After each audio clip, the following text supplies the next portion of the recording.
Here's another quick little auto repair tip from Saneauto. You see that old rusty hub right there?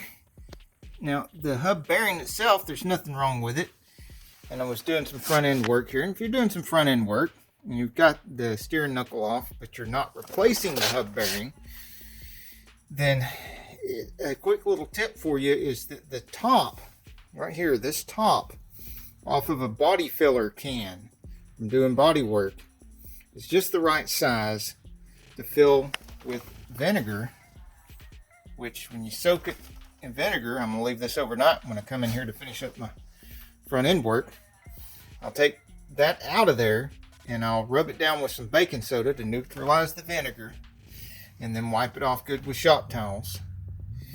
And then I'll put a light grease or oil or something on it, and then you have a nice shiny hub with no rust.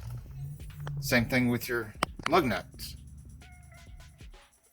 Something else to keep in mind when you're doing this, make sure you don't fill this up enough to where the vinegar gets up in there at the bearing.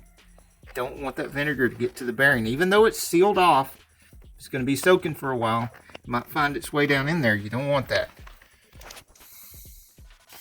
And you see those holes in the hub?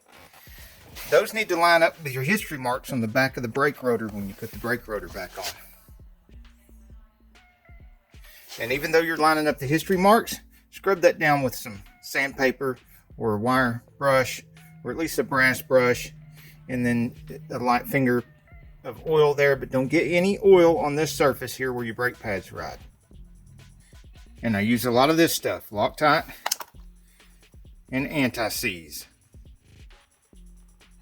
Hey, if you like this video, we got a whole lot more. We got tool reviews, we've got repair videos, we've got show car videos, hot rods, mod rods, you name it. If it's got wheels on it and an engine, it's probably on this channel.